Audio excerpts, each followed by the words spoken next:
This is part 13 of the Craftsman Joiner Rebuild series. If you haven't seen part 12, click the link at the top of the screen. In this video, we'll begin assembly. Hello everyone, I'm Jeff and welcome to my shop. We got a lot to cover, so let's get to it. We will begin by lubricating the various parts of the pedestal base. And for this, I use Super Lube. I'm just going to lube any of the areas where you're going to have metal on metal contact, which is going to be the bores in the base and in the two mounts, as well as the square head screws that lock everything in place.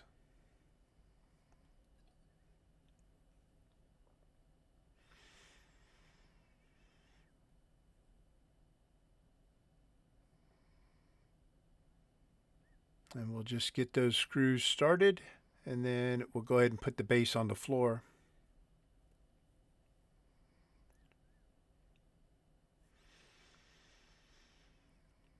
Now we're just going to insert each one of the columns. Now I don't want the columns to go all the way to the floor, so I actually want them to be flush with the bottom bore in the base. So I'm just going to stick them in for now and tighten them down, and then we'll flip the base over and make sure we get those flush. And that will ensure that our columns are level across the top, as well as help in them not rusting. If they were resting on the floor, they're more liable to rust.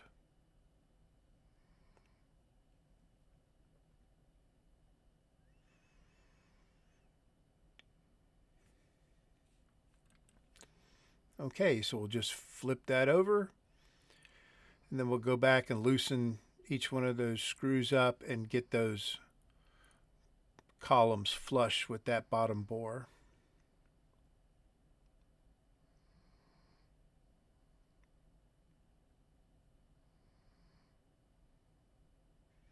And then we'll tighten them down again.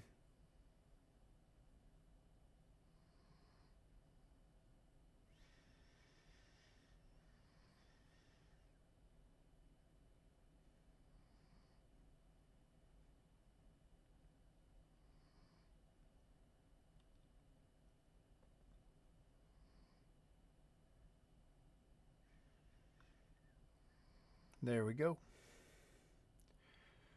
So we'll stand that back up.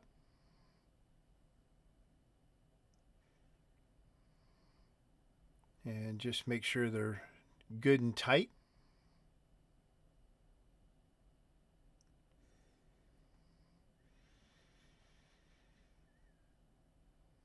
And then we'll go ahead and install the two mounting brackets.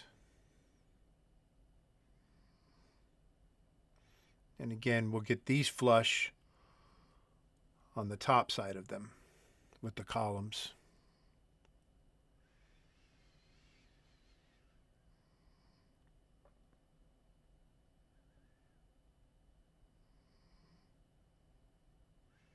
And we'll probably have to adjust them a little bit when we go to install the joiner.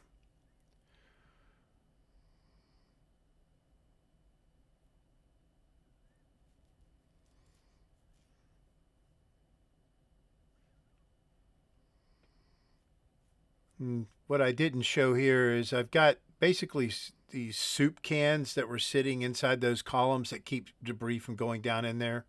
And I put those in after I went ahead and moved the stand.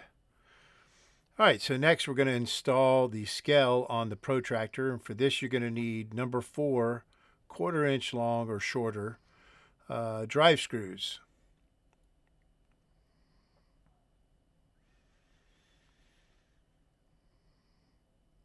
So we'll just get that started. Set this on a board so got a little bit more room to work with here. We'll just tap it in with a brass punch. And we just started it. We didn't seat it yet. Want to make sure we get that second one started and everything's lined up well. And then we can go ahead and seat both of those drive screws.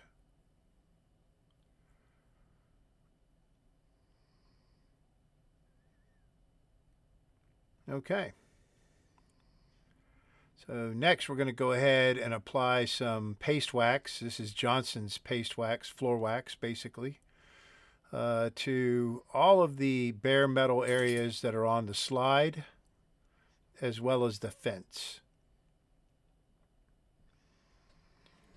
And that's because those areas were really rusty when we took this apart, and this will keep them from rusting as fast.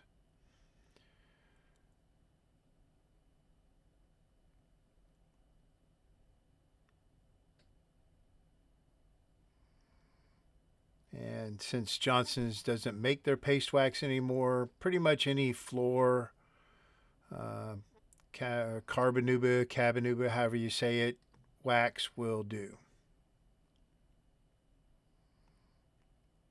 Even beeswax would work. So we'll just buff that a little bit, and then we're ready to install.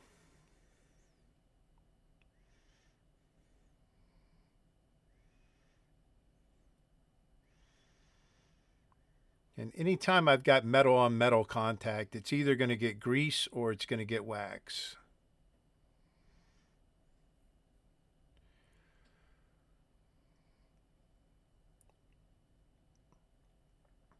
So next we can go ahead and install the protractor on the fence. You've got these 3 long screws.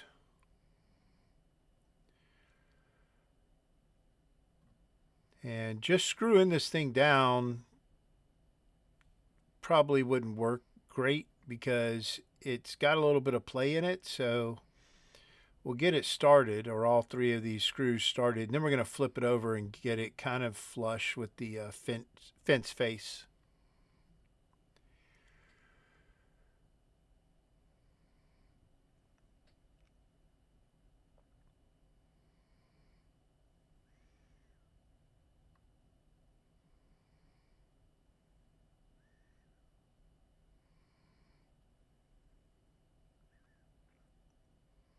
And it's got about a 1/16 of an inch play there.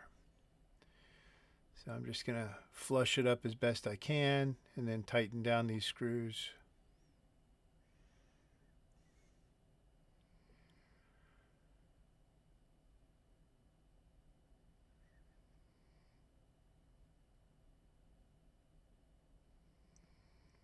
And I really don't know if that makes a difference or not, but you know, if you're going to do something, do it right. Otherwise, it's not worth doing. Okay, so let's see if I can get all this nomenclature correct. We've got the fence angle lock nut, the fence angle lock stud. Stud goes into the nut. One end of that stud is solid.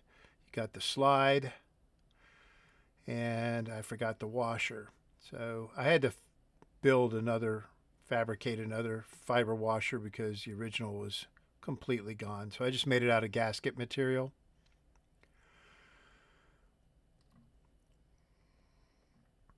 Then we screw the stud into the slide. Then we've got the fence angle lock handle.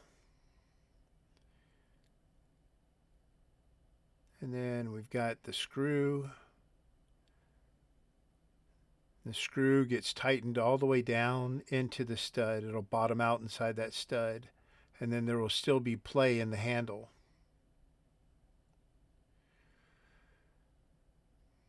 And I'm trying to align the hole for the indicator on the bottom side there. So you got your indicator and a screw for it.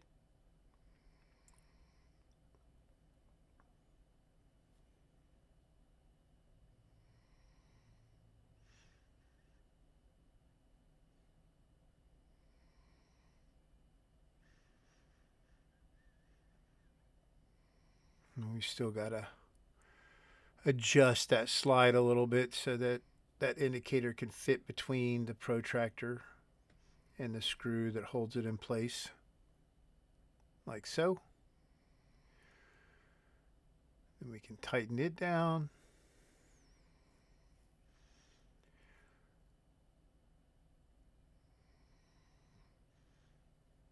And this is all kind of wonky right now, but once we get it on the joiner, it'll be easier to understand how it operates. And then you've got the slide lock handle. We're just going to get it started so we don't lose it.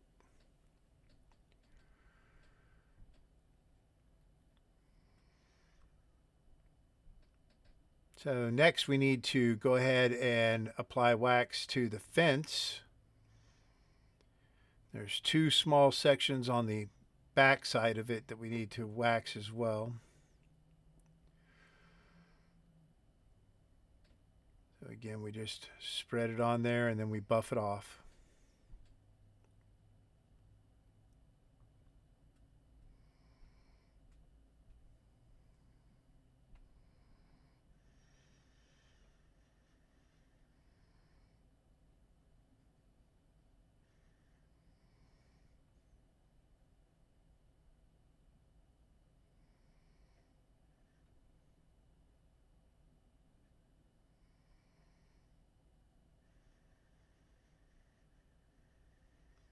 Like so. And if you use the joiner a lot, then you're going to need to clean and reapply this probably 2 times a year, maybe 3 times a year, depending on what the humidity is like in your climate. Here's those 2 little sections I was talking about.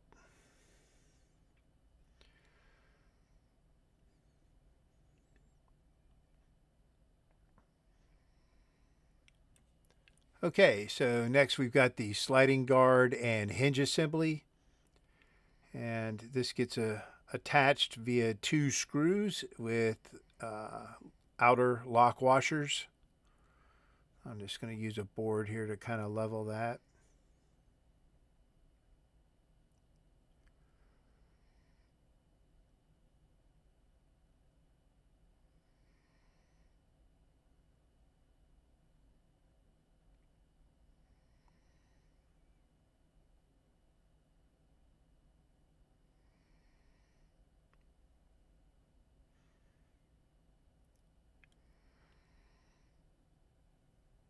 There's one.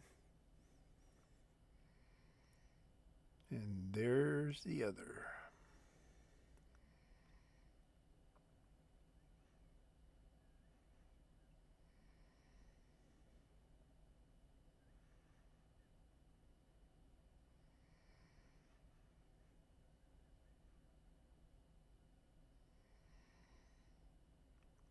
And that is the fence assembly. So we'll set that aside. Next, we're going to install the arbor in the cutting head. And notice that the woodruff key slot is on the bottom and the cutting head is oriented in this direction. So it has to go this direction. If you install it upside down, your cutting head is going to be turned in the wrong direction. So we also want to align the flats with those set screw holes. And once we get it started, we can just use a soft end mallet to go ahead and seat it.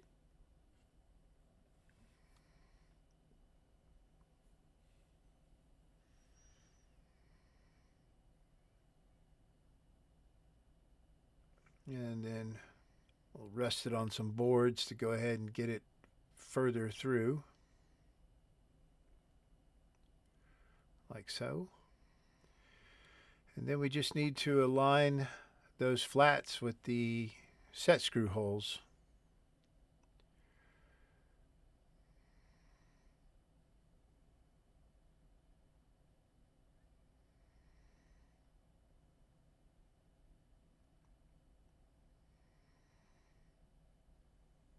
I think we're good.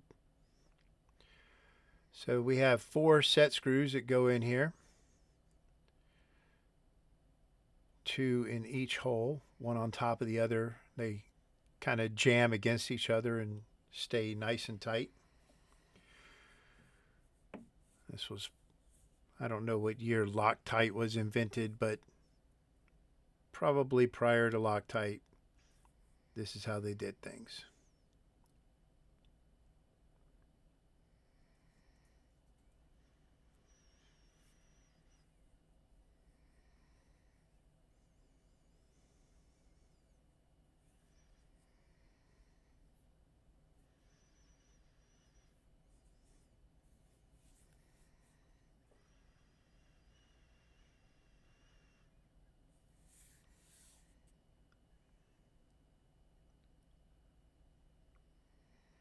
And then we're going to just set the cutting head aside for now.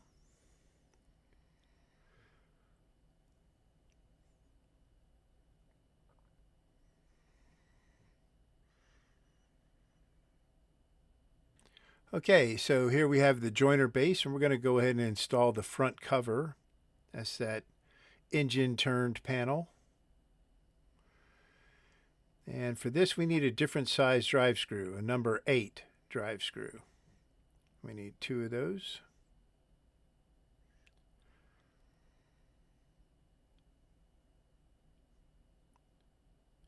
We'll get this one started.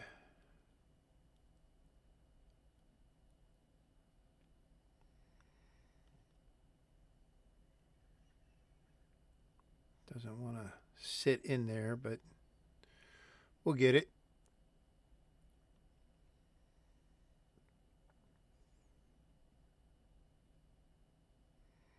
Good enough.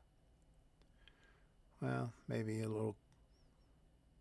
couple more love taps. I think I was trying to go ahead and seat it here because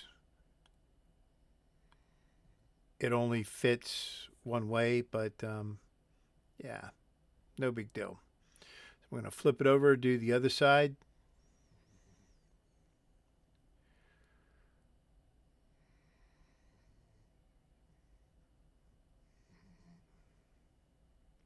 And although there is a decent amount of pitting in that engine turned panel, the way the light's hitting it right now, it doesn't look super great, but it does look good. It looks fine to me.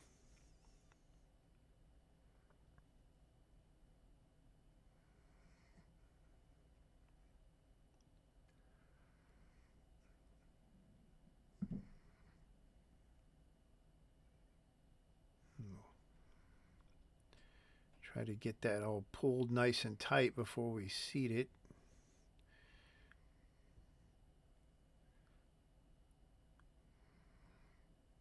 There we go. So next we'll install the depth of cut gauge. And this has 2 sheet metal screws. There's a little gap behind the engine turn panel, so those screws are not screwing into the cast iron, they're just screwing into that engine turned panel. And we'll get it kind of aligned. You notice how the cutout for those screws is oblong, and that's so we can adjust this left and right once we get everything assembled to make sure that the indicators on it are correct. All right, so next we're going to apply super lube to all the machined surfaces on this side of the base.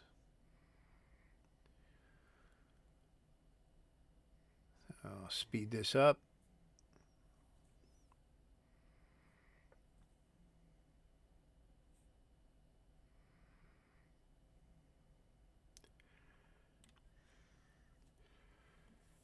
So next we're going to install the swinging guard pin support, and this uses 2 screws and 2 standard lock washers.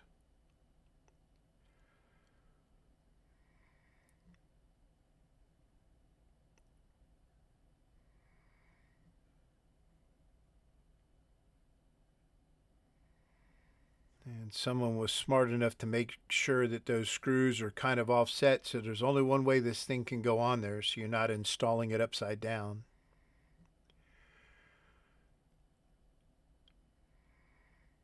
Thank you, King Seeley. All right, so next we're going to assemble the linkage assembly. So orientation on all of these parts is important. So if you took yours apart, this is how it goes back together. And both of the springs go on the same side. So that paint that's on the bar in the center is causing that part that I just put on there to bind up a little bit. So I end up taking that back apart in a minute here and sanding some of that paint off of there.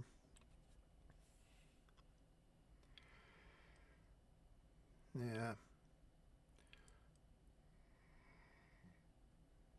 Not real happy with how that left side is not moving very well. So we're going to tap that pin back out and take that bar over to the belt sander and just sand it on the sides real quick. And here we are. We'll go ahead and hit some super slick stuff on there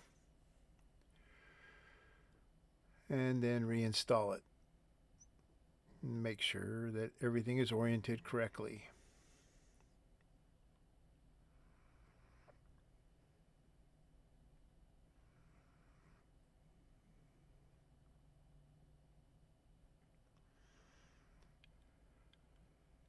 And it moves just fine now, so that did the trick. All right, so each one of these studs gets a spring, a washer, and then a cotter pin.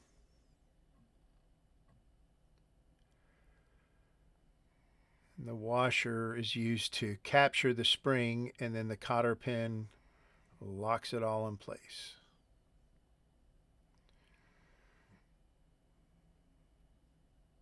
So you got to press down on that washer to get the cotter pin in.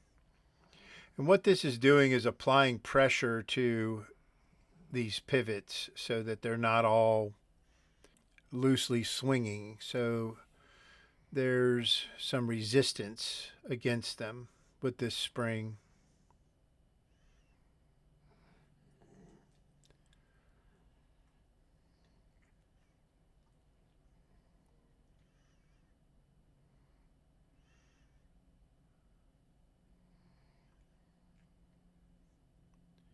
That's one of them. So the second one goes together exactly the same. Again, pay attention to the orientation of those two ends if you're assembling yours.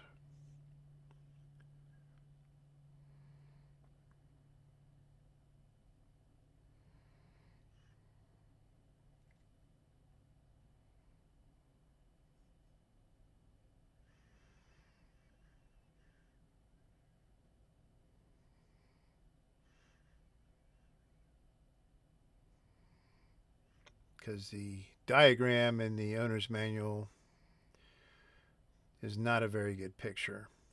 And this is how it was when I took it off of the joiner, so I'm assuming it was correct then. So this is the way it is now. So next we're going to install the Craftsman logo panel and the model number panel. And for those you need number 4 drive screws. Keep snagging that towel. So the logo panel goes on this side.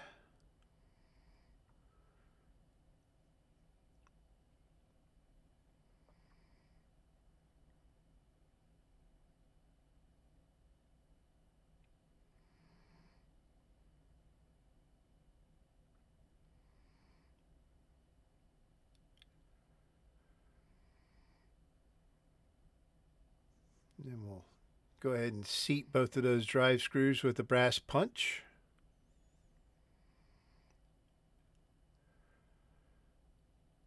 Then the model number panel goes on this side. So just make sure you're installing it right side up.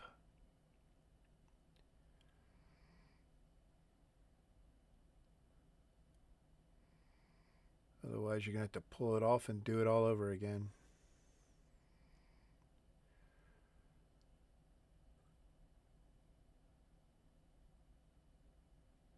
Too easy.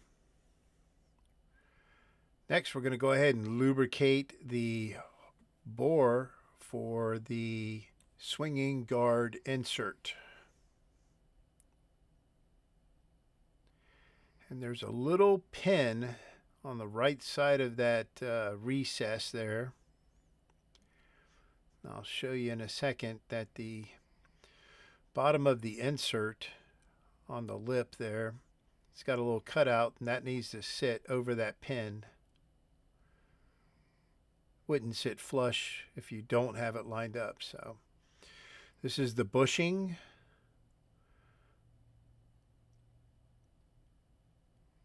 And we're going to install the bushing and the spring. Spring goes on the bushing, then the bushing goes on the insert.